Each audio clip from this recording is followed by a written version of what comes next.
नमस्कार दोस्तों। बनारस के बहुत सारे ऐसे मोहल्ले हैं, ऐसी बस्ती हैं, ऐसी कॉलोनी हैं जहाँ पर निवासियों को उनकी मूलभूत जो सुविधाएं हैं, जो अधिकार है वो नहीं मिल रहा है।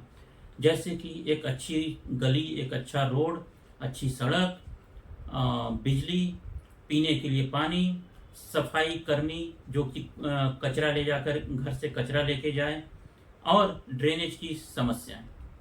यह सारी ऐसी समस्याएं हैं जो बनारस में सालों से चली आ रही हैं, लेकिन उसका परमानेंट सलूशन अभी तक नहीं दिया गया है गवर्नमेंट की तरफ से।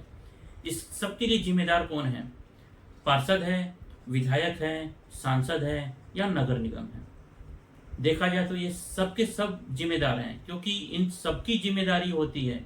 पार्षद की जिम्मेदारी होती है अपने ब्लॉक के, अपने क्षेत्र का विकास करना। विधायक का होता है पूरा जो एरिया है उनका क्षेत्र, उसका विकास करना। सांसद का भी है पूरा अपने क्षेत्र का विकास करना। और नगर निगम जो गवर्नमेंट एजेंसी है उनका काम है उसको एग्जीक्यूट करके देना। लेकिन हकीकत में ऐसा होता नहीं है। स्पेशली कुछ समस्याएं सालों से चली आ रही हैं, लेकिन नगर निगम उसके ऊपर कोई एक्शन नहीं ले रहा है, कोई परमानेंट सोल्यूशन नहीं दे रहा है। 30 साल 40 साल पहले की जो ड्रेनेज लाइन लगी हुई है, 1 फीट या 1 फीट से भी कम, 8 इंच 6 इंच की पाइप, वो आज उसको बड़ा करने की ज़रूरत है। आज उसको 2 फीट या 3 फीट करने की ज़रूरत है, ताकि ड्रेनेज की जो समस्या है वो ख़त्म हो जाए। क्योंकि जनसंख्या बढ़ गई है बहुत सारे मोहल्लों में और कॉलोनियों में, जिससे वो 1 फीट की जो छोटी पाइप है उससे पानी पूरी तरह से निकलता नहीं है। पीने के पानी की व्यवस्था नहीं है। पीने का पानी डायरेक्ट बोरवेल से निकाल करके घरों में सप्लाई कर दिया जाता है, जो कि स्मेल आता है, और पिएंगे तो बीमार पड़ जाएंगे। तो पानी खरीद के पीना पड़ रहा है बनारस जैसे शहर में भी। आज की जो बात है वह हम बात करने वाले हैं मारुति नगर, जो सामने घाट में है। वहाँ पे चारों तरफ गलियों में पानी भर गया है, लोगों को निकलना मुश्किल हो गया है। आप सोचो, पानी जो है कि अंदर घरों में घुस रहा है, तो लोगों को नहाना और टॉयलेट जाना कितना मुश्किल होगा। ऐसी दुर्दशा नागरिकों की अभी हो रही है, और इसके ऊपर हर साल यहाँ के नागरिक लोगों ने कंप्लेंट किया हुआ है, लेकिन उसका परमानेंट सलूशन अभी तक मिला नहीं है। तो आज की इस वीडियो में चलिए मैं आप कुछ लोगों के पहले कमेंट दिखा देता हूँ, ताकि आपको समस्याएं क्या है वो पता चले। रामानंद जी बोलते हैं, जल निकासी का इंतजाम नहीं है, आसपास के घर में पानी घुस गया है, नाले का उल्टा प्रवाह, बहुत परेशानी है। रामानंद जी।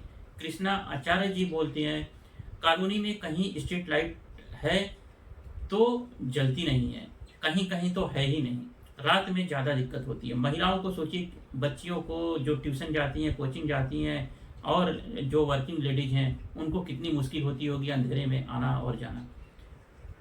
राकेश सिंह जी बोलते हैं, यहाँ बिछ रहा सीवर का जो पाइप है वो सड़क से ऊंचा है, इससे नाले में मिलाया जा रहा है, यह कहीं से उचित नहीं है। पुनीता सिंह जी बोलती हैं, यहाँ खाली प्लाट कूड़ा घर बन गया है, कभी सफाई नहीं होती, सफाई कर्मी झाड़ू लगाने नहीं आते। हर्षित उपाध्याय जी बोलते हैं, नाले का पानी घरों में घुस गया है, पानी में से होकर ही आना जाना मजबूरी है, कोई सुनवाई नहीं।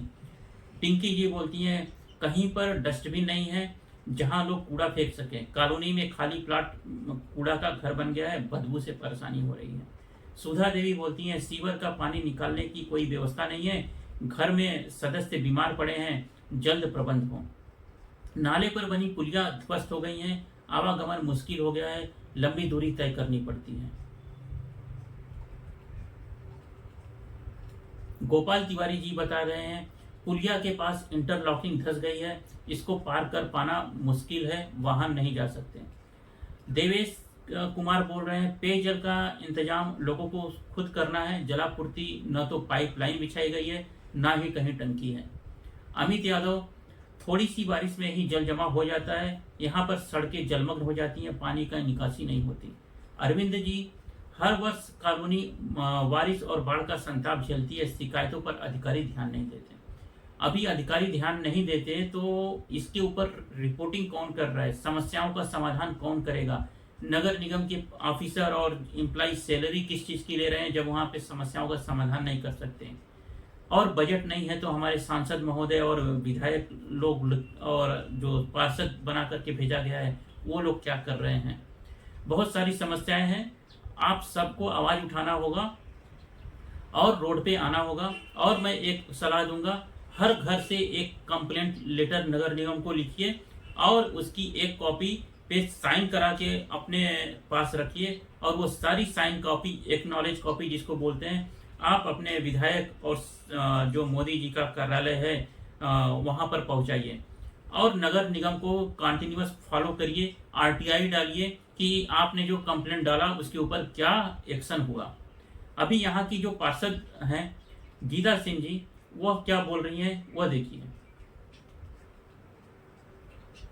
गीता सिंह जी बोल रही हैं कि हमारे वार्ड में जल जमाव की समस्या बेहद गंभीर है।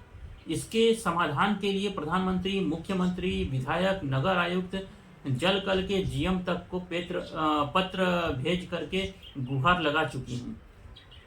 गीता सिंह पार्षद हैं सिर गोवर्धनपुर से, लेकिन कोई सुनवाई नहीं है। बनारस का विकास कैसे होगा जहाँ पर हमारे विधायक लोग, सांसद लोग और नगर निगम के कर्मचारी लोग समस्याओं का समाधान नहीं कर पा रहे हैं। दोस्तों, भारत के जो निवासी हैं मोदी जी को बनारस का सांसद बनाए तो एक उम्मीद थी कि विकास के नाम पे वोट दे रहे हैं तो भारत का के विकास के साथ में हमारे बनारस का भी विकास होगा। लेकिन 10 साल हो गए। मैं हुकुलगंज की भी बात करना चाहूँगा। हुकुलगंज दत्तावीर मंदिर से जो नई बस्ती की तरफ रोड जाती है, 5 साल हो गए होंगे, न तो खड़ंजा बिछा है न तो पत्थर बिछा है, और उसको लावारिस की तरह छोड़ दिया गया। वो कौन से पार्षद के एरिया में आता है मालूम नहीं, नगर निगम का उसके ऊपर कोई ध्यान नहीं। अगर कोई आदमी बीमार पड़ जाए तो अंदर ऑटो नहीं आ सकता, एम्बुलेंस नहीं आ सकती और आदमी उधर ही खत्म हो जाएगा।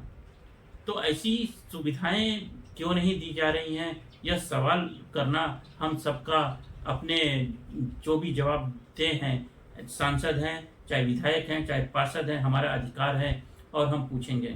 दोस्तों, आप लोगों से निवेदन है इस वीडियो को ज़्यादा से ज़्यादा लोगों तक पहुंचाइए ताकि आपकी समस्याएं, आपके जो बीजेपी के लोग हैं, जो अधिकारी हैं, जो सांसद हैं, जो विधायक हैं, उन तक पहुँचें और आपकी समस्याओं का समाधान जल्द से जल्द हो। और अपनी एरिया का और भी कुछ समस्याएं हैं तो वो कमेंट बॉक्स में डाल के बताइए ताकि मैं आपकी आवाज़ को और बुलंद कर पाऊँ। तो दोस्तों, आज की वीडियो में इतना ही। मिलते हैं नेक्स्ट वीडियो में। जय हिंद, जय भारत।